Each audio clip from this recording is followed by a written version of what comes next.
Hey Money Buddies, Skylar here, and I'm interrupting your regularly scheduled weekly programming with a few bonus episodes this week because I'm launching a brand new podcast called Financial Planning for Young Adults.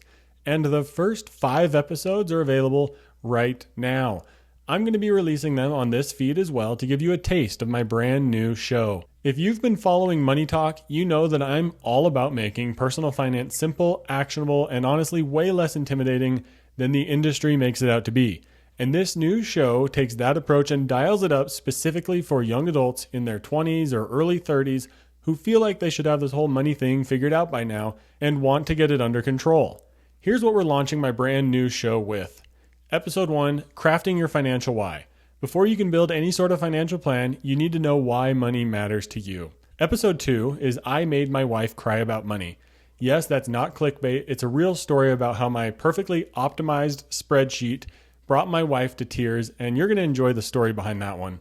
Episode 3 is how to build a financial plan in your 20s, and this is where I break down the actual framework. What do you need to focus on right now versus what can wait? And I cut through all the noise and complexity to give you a clear roadmap. Episode 4 is estate planning is simple and easy. And I know that estate planning sounds like something that's for rich, old people, but here's the thing. You need to make sure that you have some basic estate planning in place, even if you're only 18 years old. And I'm going to show you how to get 80% of it done, and maybe even all of it done for absolutely free. You're going to love that episode. And then episode 5 of my launch day extravaganza is enjoy spending money with buckets and sinking funds. And this one is about how to actually enjoy spending money without guilt. I'm going to share how my wife and I use sinking funds for our trip to Hawaii. And I'm going to show you an easy way to use buckets to reconsider budgeting. And all 5 of these episodes are live and available right now in whatever podcast app you're using. So just search Financial Planning for Young Adults or check the link in the very top of the show notes. And these aren't your parents' boring financial lectures.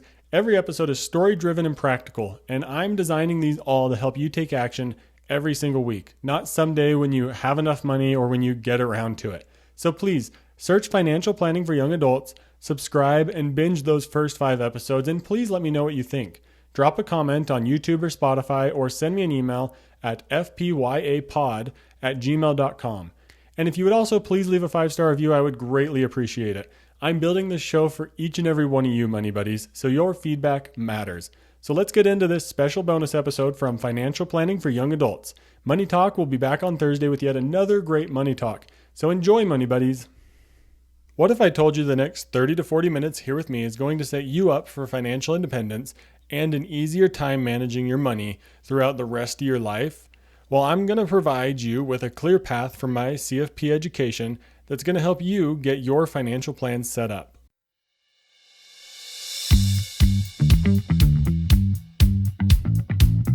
Money Buddies, welcome to today's episode, and what I said is true. It's not just clickbait. I'm going to provide you with some help in a variety of financial planning areas to help you get started with simplicity and get you going on the right foot. And it doesn't have to be that hard. Financial companies, honestly, they make this so complex so that they can sell you the products to fix the complexity that they're putting into our lives. It can really be pretty easy, simple, and straightforward. You don't need to invest in much beyond index funds, especially when you're just getting started. Forget stock picking, crypto investing, and whole life insurance, and all those sort of things.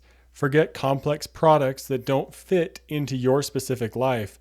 Start with a simple approach, and that's what we're going to handle today. So let's take on this complex world of financial planning together, and let's build you a financial plan that's a whole lot simpler and a whole lot easier for you to actually implement. Of course, today, I want to start out with a story. How do you build this financial plan? We all want to figure this out. You're probably worried that it's going to be too big, ginormous, and complex, and probably expensive, right? Is that what you're worried about? You're likely getting pitched life insurance as your financial plan, and more specifically, it's probably whole life insurance, which is something that we want to avoid. You're probably getting scared off by the idea that you don't want to funnel a bunch of money into life insurance and all these products that you really don't understand, right? They can be so confusing. You aren't sure where to get started, and you don't know what is really involved in a financial plan because all you're being told is that there's some financial solution that someone needs to sell you to fix your financial plan, right? It can be a really tricky, complex, and convoluted world out there of financial planning. So I really want to help break it down and say, how can you actually take what your financial picture looks like and plan for it going forward? Today's case study is going to be a great one. And we'll get into that a little bit later in the episode, but I want to take this on from the lens of sharing my wife and I's story at the beginning. Let's kick it off with a definition of financial planning. To me, financial planning is providing a roadmap to make decisions with your money. It's a roadmap to help guide your financial decisions to use money as a tool to meet your life goals and plans. Now, what is financial planning not? Well, it's not life insurance. It's not tax products. It's not estate plan packages. Could it include those things? Sure. But does it have to always? No, it doesn't always have to, at least at the very beginning of your financial planning journey.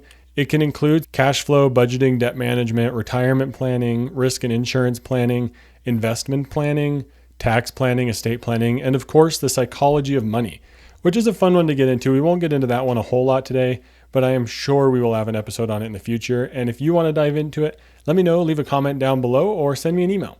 But just like so many of you, my wife and I, well, we found ourselves in a similar situation where we wanted to build a financial plan.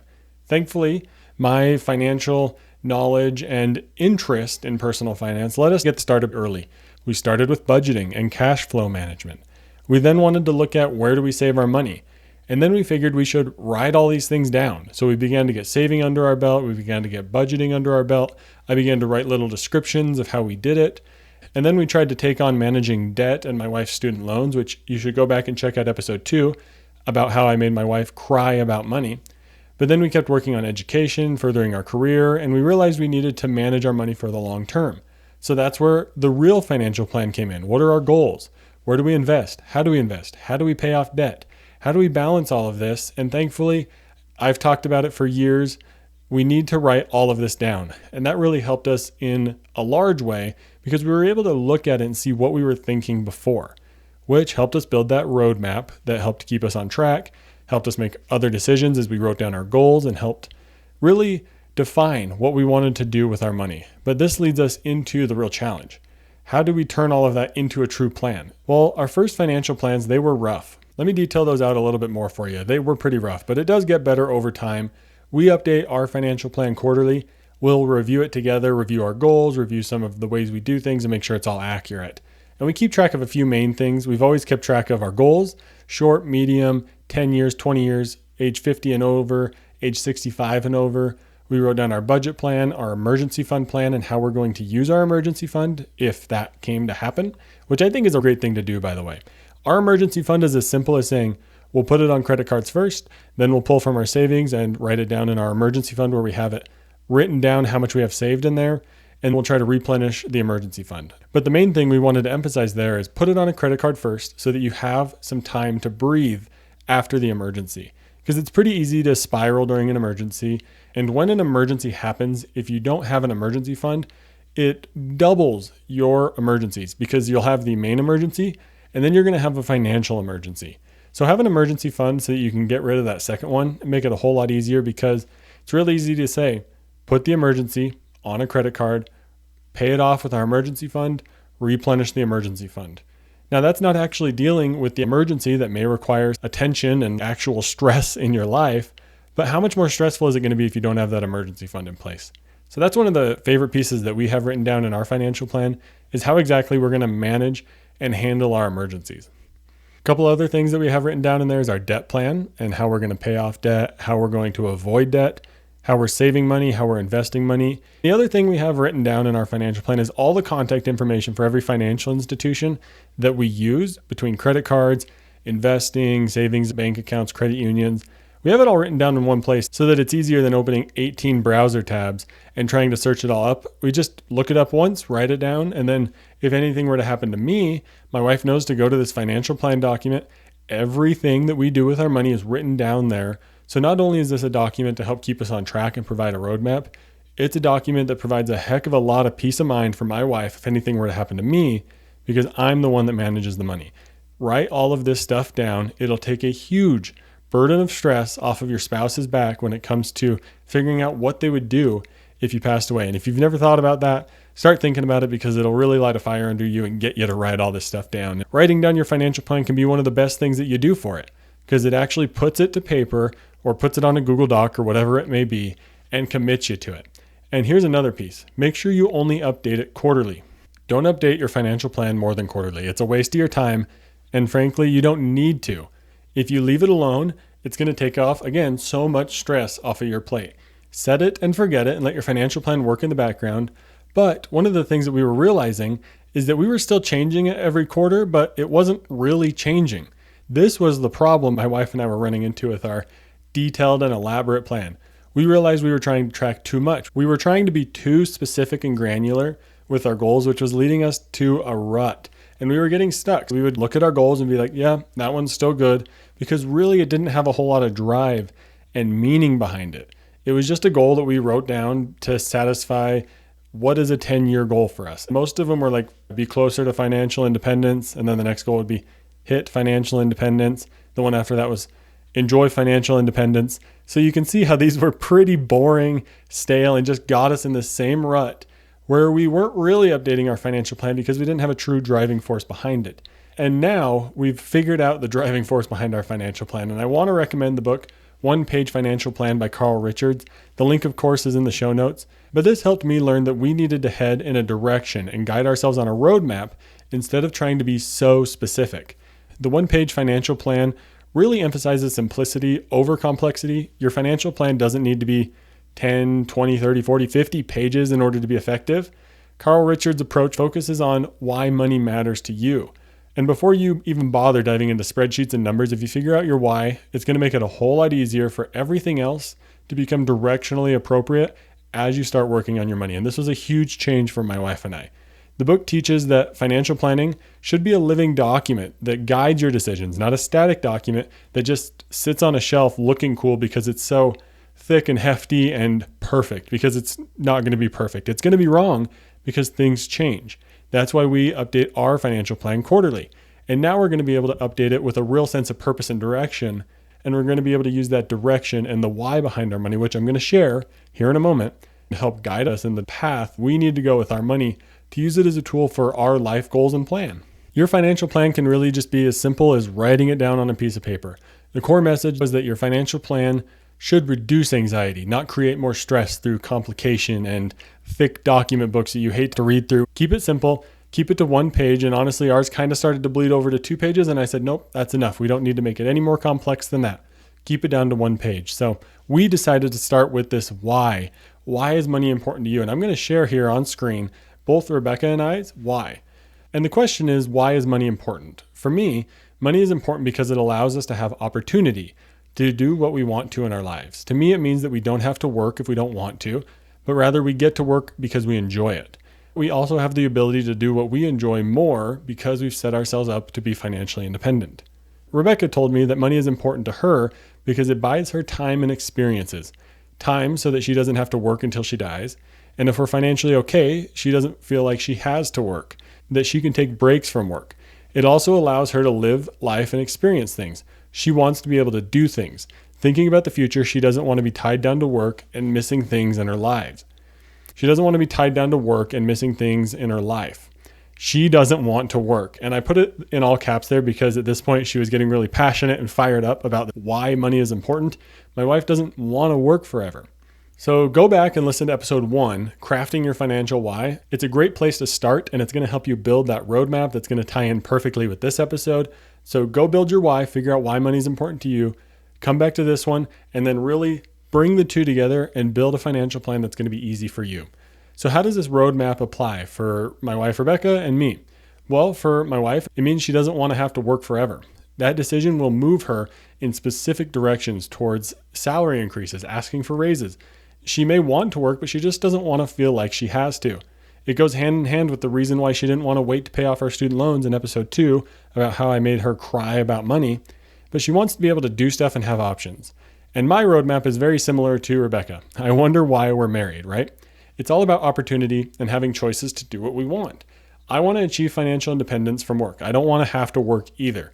And that's probably why Rebecca and I work together so well on our finances, because now we have a driving purpose that aligns together that allows us to make decisions based on this roadmap. So how does this help in the 7 areas that I mentioned earlier? Well, there's the basics like cash flow, budgeting, and debt management. This helps us avoid car loans. It helps us avoid expensive purchases. It helps us avoid debt that's going to eat up all of our cash flow, which makes it so we have to work. That's one way that our why, money is important to us, really applies and helps direct us. For retirement planning, it makes it clear that we need to push to retire early and that it needs to be an option for us. For risk and insurance planning, well, this is one that can be so easily overlooked. This helps us know that we need life insurance and disability insurance in place to keep our options open.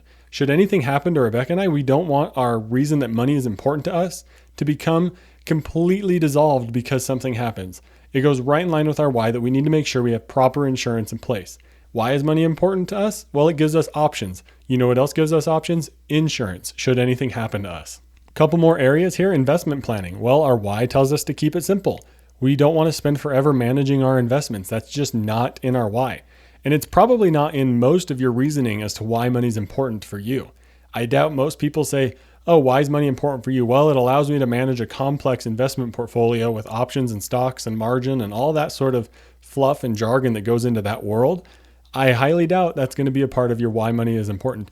And if it is, that's fantastic. That means you've been able to recognize it. And that's something that you can work towards and make a priority in your life. That's what's so cool is all this can be so personal and unique. Now, the last couple here of tax planning, estate planning, and psychology, there's a whole lot of things you can go into. But when you realize why money is important to you, it becomes a huge driving factor that helps build these financial planning areas in a very simple and direct and clear way. So ultimately now our financial plan, it's all built around that why. Why is money important to us? Which is flexibility and having options in our life. We don't want to be tied down to work for the rest of our life. We would rather work hard now and get that compound interest benefit working in our favor. Building around our why money is important is what really helps simplify and make our financial plan actually work. And it's what's going to help you get one started today from a very simple and easy approach. We still got a lot more to talk about, but what do you need to consider when building a financial plan? I did a lot of research in this area to help you with figuring out some areas to address and how we can keep it simple. So we're going to dive into more specific things here because I want to talk about starting early, automation, simple investing, insurance, estate planning, and dealing with the complexities of life as they begin to get more and more complex. And guess what? If you start your financial plan now, those complexities are going to be a piece of cake to deal with down the road. And we're going to do all of this from the lens and perspective of a young adult. So I'm super excited to get into this research that I found today. Let's kick it right off.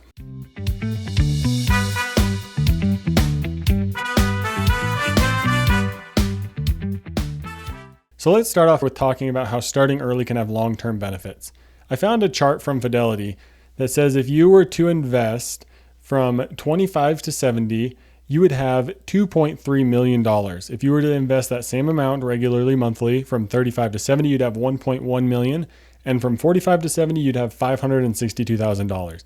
Investing earlier is going to really save you so much more money down the road just because it keeps growing. And honestly, the funnest charts to look at are the ones where someone stops investing and it still grows to be more than someone who's able to invest more later in life. Even if you're investing more from 45 to 70, it may still not be enough to beat out the person who invested from 25 to 45. That's the fun thing about compound interest. Now, I also want to talk about automation. An article about the Save More Tomorrow plan talks about how people who save more tomorrow by contributing more money and committing in advance to increasing their retirement contributions before they get a raise, well, those people see an average savings rate increase up to 13.6% as they begin to pledge more of their future raises to retirement savings. And really, this just goes towards the idea of automation, really allowing you to set a higher number and then betting on yourself to not lower it. And if you automate your retirement savings so that more money is going towards retirement, you're going to find yourself just being fine. Of course, I'll have all these articles that I used for this research linked in the show notes. Here's one from Fidelity that talks about how we should think of all the different machines in our lives that make our lives easier. Think of dishwashers, coffee machines, your car, laundry machines, all these things that make our life more automated and simple. Now apply that to your money. That can be a huge headache reliever and stress reliever. It can be tricky because everything is so digital, so it can be kind of hard to conceptualize how we automate and use these machines to manage our money. But it is possible and it makes life so much easier.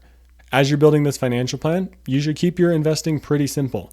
There's a rule out there that I highly encourage everyone to learn called the rule of 72, where you take 72 and divide it by your rate of return, and that's how long it takes your money to double. So 72 divided by 10 is 7.2 years for your money to double. This can be a helpful thing to keep in the back of your mind of how quickly should my money be doubling? You can plan on it doubling about every maybe 8, 10 to 12 years or so, somewhere within that range. But you're also probably thinking, do I need to start investing aggressively so that this money can grow? Do I need to put it all on the line in order for it to grow in the way that I mentioned in that chart earlier?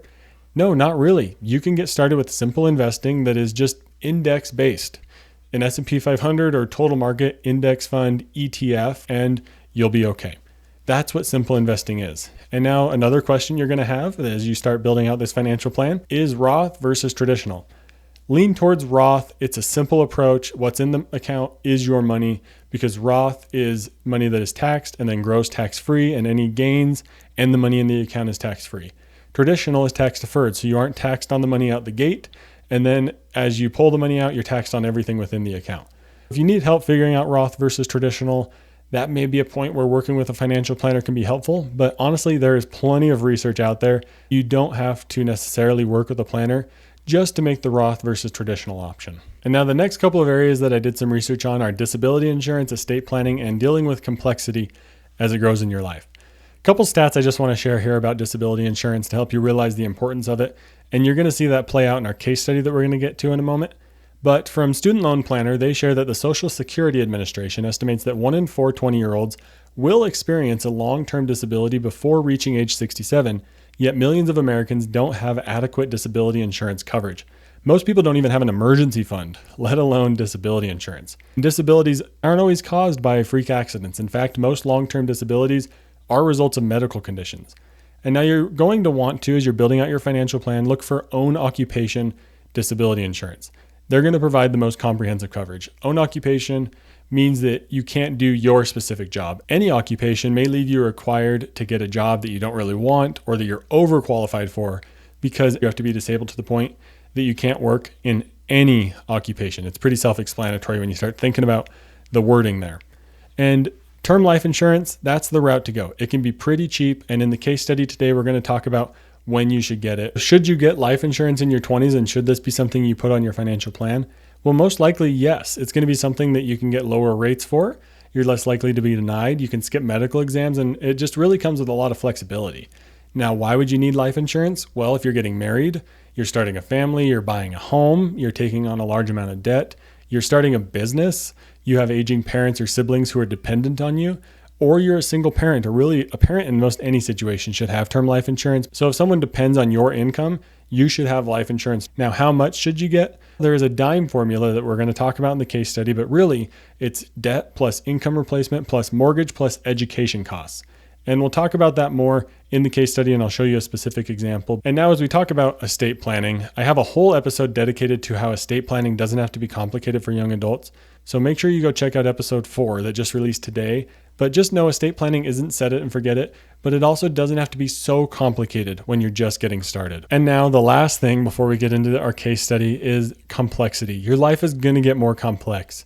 And most of you are in the first stage of your life where you're entering the workforce. You're maybe getting married. You're beginning to have children, or maybe purchasing a home or a car. You're beginning to develop this financial planning. You want to make sure you're financially literate going into the rest of your life, because stage 2 and 3, that's where things can get really murky if you aren't prepared. Stage 1, you want to track your spending habits. You want to set aside an emergency fund, develop a smart debt strategy, build a savings habit, and work towards some savings goals. Make sure that you have adequate insurance coverage like we've been talking about throughout this episode, and take advantage of employee benefits at work. But that does it for the research today. We put a lot of work into the story we shared today and the research, but now it's time for the case study where we're going to look at Jordan Thompson's situation and help her build a financial plan for her 20s and her young adult years.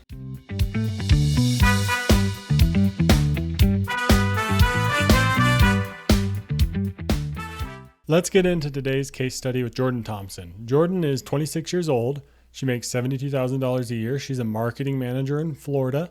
She was recently engaged. Congrats, Jordan. She's planning on getting married next year. She has about $38,000 in student loan debt at 5.2% interest, and she has about $8,500 in a high-yield savings account.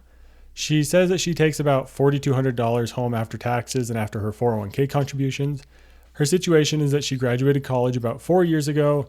She's been steadily advancing in a marketing career, and she wants to begin to build her financial plan. Her fiance, Alex, makes about $65,000 a year, and together they're starting to think more seriously about their financial future. And this can be such a common situation for so many people where you hit some sort of life milestone and you're like, oh man, now I need to start thinking about money. It's usually either getting married, having a kid, buying a home. There's so many different things that can make you really start to consider your financial picture. And it's always a great time to do it because the earlier you get started, like we learned in today's research and in today's story, when you get started earlier, it makes it a whole lot easier to deal with that change and growing complexity as you get older and older in life. Jordan shared that she feels overwhelmed by conflicting financial advice. She's always been told to spend less than she makes, but she's also being pitched insurance and investing products from her friends from college, so she's really not sure who to trust. And also there's all these confusing FinTalk videos that are telling her to engage in these complex strategies like infinite banking and things like that. It really just sounds all so confusing, and her and Alex want to figure out how they can go about making their financial picture simple and also begin to build a financial plan that works for them. So we're going to start here today with Jordan's why. She shared that money is important to her because she wants freedom to make choices based on what matters to her, not what she can afford. She wants to buy a home with Alex, travel without guilt, and not be chained to a job that she hates just to pay the bills. Financial independence means having options and not working because I have to, but because I want to. This why is going to become Jordan's compass, and that's what you're going to see throughout this entire case study, is the why money is important becomes a compass that really helps direct and guide you. So let's dive right into the next step of building this financial plan. After getting that why sorted out, we're going to look at Jordan's emergency fund and cash flow management. Like she said, she has about $8,500 in savings. Her goal is going to be to get that to $15,000. How can she build a plan around this goal? And why is this a goal? Because she wants to have options. What if she lost her job? Not having an emergency fund means no options. It means she has to go out and find another job, no matter what it is, right away. The action plan for Jordan here can be to automate $400 a month or so into her high yield savings account. She can keep her emergency fund separate from her checking account to avoid spending it on accident. It's also going to be important for her to consider her timeline. But really, making this automatic is going to be a huge step for her in the right direction. Automatic bill pay can be super helpful to avoid overspending when you need to make sure your bills are paid and potentially having to tap that emergency fund. She could also use sinking funds for her cash flow management for things like car maintenance, travel. Gifts are a great one because Christmas happens the same time every year. And here's a hint, it's coming up soon. If you haven't started saving for it, get started now because you're probably going to want to buy things in November and December, and you really only have 0, 1, or 2 more budgets left before you have to figure that out. And then Jordan also wants to schedule that budget meeting with Alex so that they can review their budget. She wants to do it quarterly, although I would recommend doing it monthly, especially at first when you're just getting this financial plan in place. Doing it monthly is going to help you a whole lot with getting on the right foot and getting started on the right path. Step 3 that we're going to talk about here is debt management. This is an important piece to consider in your financial plan as well, because you know what leaves you without any sort of opportunity or financial independence? Well, debt can do that. So you have to make sure you have a debt plan in place. For Jordan, it's the $38,000. She's paying $450 a month, even though the minimum is $350. That extra $100 a month is going to help her make sure that debt gets paid off in time to keep those options open. And that's one of the main reasons that money is important to her. And she does feel like that 5.2% interest rate does allow her to contribute more to tax-advantaged retirement plans. And that's what feels comfortable for her. And that's what's so awesome. You heard in a previous episode from my wife and I, we got our interest rates down lower than that because that's what we felt comfortable with, and we're still paying them off early. But for Jordan, that 5%, 5.2% interest rate, that's a good point for her, and she'd rather put money into retirement accounts. So that's what's so awesome is you can build this financial plan however you want to build it. Next, we're going to look at how Jordan can invest simply. Well, right now she's contributing 6% to a 401k, and her company matches 50% of whatever she contributes. And she would like to get that up to 12% of her salary by increasing it 1% every 2 months as her budget adjusts, and hopefully she gets some raises in there, which really goes towards that research point that we had in today's episode about increasing your retirement contributions and planning to increase them before the time comes, because guess what? Your money is going to fill the container that you allow it to spend. If you're going to allow your spending behaviors to spend $2,000 a month, they're going to spend $2,000 a month. If you're only going to allow it $1,000 because the other amount is going into savings automatically, well, then you're only going to spend $1,000 a month. It is totally possible to control the psychology behind spending just by limiting how much you give yourself to spend. And then the other two things that Jordan is interested in is she wants to keep her investing simple with target date funds. And while I may not personally like target date funds because I think they can be too conservative, for Jordan here, a 2060 target date fund may be something perfect for her because she's looking to retire around 2060. She doesn't need to worry about individual stocks or worry about her investments because she has this target date fund selected and it's going to do the work for her. And then the other thing that Jordan wants to do is open a Roth IRA after her emergency fund is complete. And what is this Roth IRA going to allow? You guessed it right, more options. She's going to try to max that number out so that she can save even more money into tax advantaged accounts. And she's just going to stick with a low cost total market index fund. Super simple, tax-free growth for retirement, keeps her options wide open down the road, and really aligns with her values. And automation is a huge part in this. Automation with the 401k contributions, automation with the monthly transfer for her emergency fund, and automation for the monthly contribution to her IRA. And compound interest is going to be a huge factor for her. And in Jordan's situation, with her starting at age 26 with about $720 a month into her 401k, once she really gets that number ramped up, well, by age 35, after 10 years, she's going to have about $130,000. By age 45, after 20 years, she's going to have about $424,000. Now, here's where it gets fun. By age 55, where it's 30 years or so, she's going to have just over $1 million. Yeah, that went from $424,000 to $1,073,000 in just 10 years. Now, by age 65 and 40 years old, it hit a big number again, and $2.5 million is going to be about what Jordan has.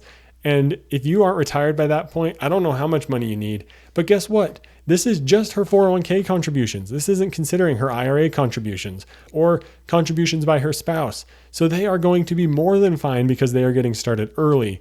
And they figured out why money is important to them. And they got it figured out early and built a financial plan with that as the guiding compass.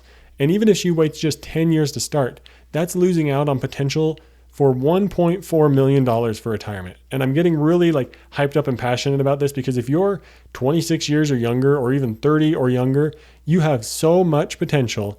And the earlier you start, the more flexibility and the more options you're going to have with your money. Now, something we're going to touch on more here with the case study than we did in the research section is risk management, insurance planning, and estate planning.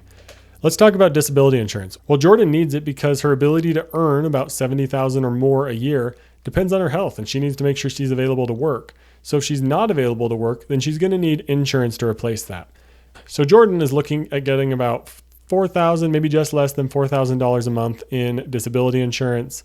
And she's going to make sure to get own occupation because that means that she is going to be able to get disability payout if she can't work her job.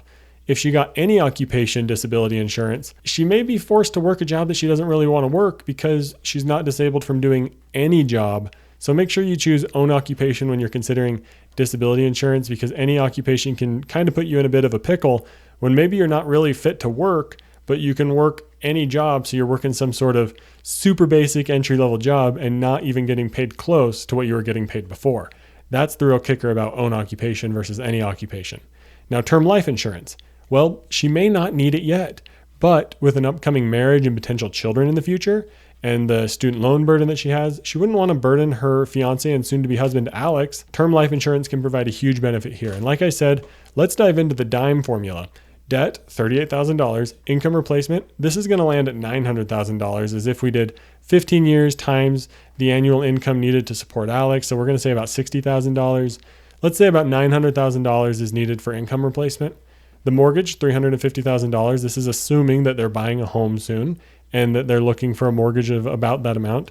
Education, well, you could use term life insurance to pay for future education costs to reduce that burden on the surviving spouse. Let's say around $200,000. This lands Jordan's total term life insurance need at about $1.5 million. So that's how she landed on how much she needs. Now let's choose the time and figure out how much this is going to cost. Well, a 20-year term life insurance for about $1.5 million could be around maybe $40 to $50 a month for a 26-year-old in good health. Now, why did we say 20 years?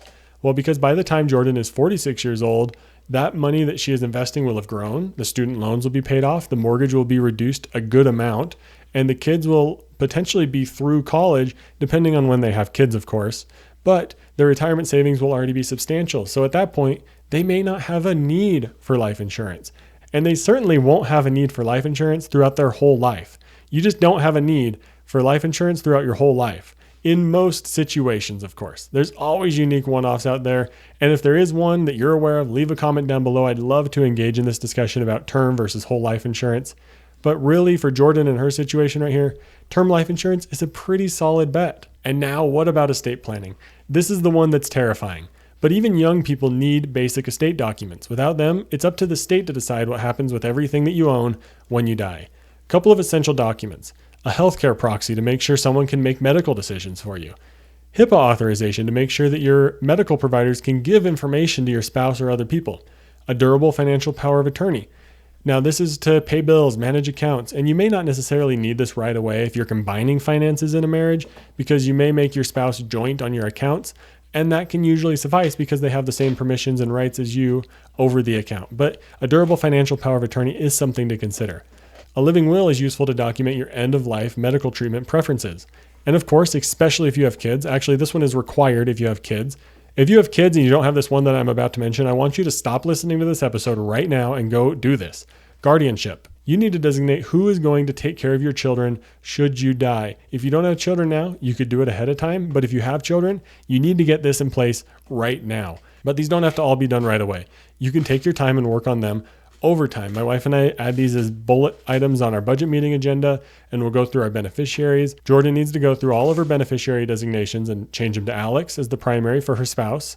And then potentially her parents or friends or family or spouses as contingent beneficiaries. That way, if Alex is also dead, then it goes to the contingent beneficiaries. But you should look at your 401k, other retirement accounts, bank account beneficiaries, IRAs, life insurance beneficiaries, anything that's going to result in money needing to go to someone else when you die, you need to make sure you tell the financial institution where to send it. The other thing to be aware of is if you ever move states, you may need to update all of this because some state laws are different. That's just something to be aware of, not necessarily something you need to look into right away, but just know if you move states, you may need to review your estate planning documents. But let's talk about Jordan's monthly budget. And guess what? It doesn't matter. It's really not important to build the financial plan. Your monthly budget doesn't matter so much when you just know the direction you're heading in. The direction you're heading in and understanding why money is important to you makes budgeting a whole lot easier. And like I've said throughout this episode, your expenses will adapt to the container or the income that you allow it to fill or spend. So your expenses will adapt to the income that you allow them to spend. So if you give yourself less income to spend or less money in your checking account, your expenses are going to adjust to that, and you're going to be okay, I promise. So try cranking up that 401k or IRA contribution and just see what happens. My bet is you're going to be just fine. So as we're heading towards the end here, let's kind of wrap up about how this plan is going to evolve with Jordan as she gets older and enters those different stages that we talked about earlier. Well, in stage 1 for Jordan, it's all about building the foundation, getting that emergency fund in place, debt payoff, automating or investing, learning how to budget with her new spouse. The complexity is pretty low. Everything's automated and a one-page financial plan is sufficient. The time invested is going to be just some simple time invested for that budget review, those monthly budget and maybe quarterly financial planning meetings. And overall, it doesn't have to be that complicated. Now, as Jordan moves into step 2, where the family is growing and wealth is accumulating, this is where marriages can come into play, house purchases, children going to college, career advancement. You may need a larger emergency fund, some 529 college savings, increased life insurance. You may need to learn how to manage multiple mortgages. Maybe you ended up as a landlord because you didn't sell your last house. And where things are starting to get more complex in this stage, this is where it could be beneficial to work with a certified financial planner and begin to work with professionals in all sorts of different areas to take that burden off your back. And then stage 3 for Jordan, this is going to be where retirement happens and wealth preservation really becomes a key factor. Maybe they're empty nesters now. They've gotten major promotions. They're considering early retirement. Estate planning gets a lot more complex because now you have trusts and all those other things in play. There's a lot of tax optimization strategies, considerations around Social Security, Medicare, all these different things that make working with a professional as you start getting into that stage 3 so crucial, because a certified financial planner can help begin to outline all of the different decisions you need to make, point you in the right direction, and keep you aligned with why money is so important to you, and also just reduce your stress. But this plan is going to work for Jordan because it's aligned with her why. It's simple and automated. She's starting early, which is a huge benefit. She's going to be properly insured with disability and term insurance when she needs it. And she's going to avoid common mistakes. And it's just going to keep those opportunities and flexibility wide open for her, which is a key piece of why money is important to her. So I got 3 questions for you from this case study. First one is, what simple automation step could you take to remove the money management burden from your life? The second one, what is your financial why and why is money important to you? And the third one, if you're worried about money being hard to manage, imagine how much harder it will be to manage it as life gets more challenging if you don't take the steps now to figure out why money is important and set in place a simple and easy automated financial plan. And as we wrap up this episode, please subscribe and help continue to grow the show, and go check out the 4 other episodes that came out today with the release and launch of Financial Planning for Young Adults. 5 episodes that came out today are Crafting Your Financial Why, How I Made My Wife Cry About Money, this episode about how to build your financial plan in your 20s, Estate planning doesn't have to be that complicated, and the power of a bucket system with your cash flow. Let me know what you think with a comment or an email about any of the episodes. You can find my information down in the show notes. And I'll leave you with one question. Why is money important to you? Leave a comment on YouTube, Spotify, or send me an email. But what was your big takeaway? For me, it's that a financial plan doesn't have to be complicated at all. It can be simple. Start with why money is important with you and let that be your compass and guiding light to build a roadmap for managing your money throughout your entire life. And one key thing to remember, insurance is a key part of your financial plan because you don't want some crazy event blowing up any opportunity and potential roadmap that you had with your money. So make sure you're insured properly. Don't blow off insurance because forgetting about it isn't something that you can easily fix when you need it later down the road and something happens. So that's just a quick reminder, but thank you so much for listening to this episode. I hope you enjoyed it, and let me know what you think. Thank you for listening to this episode of Financial Planning for Young Adults. Have a great week. And hey, quick heads up. This podcast, it's meant to be educational and it's for entertainment purposes. It's not personalized financial advice for your specific situation. So before you go out and make any big money moves, make sure you chat with a qualified financial professional who knows your full financial picture.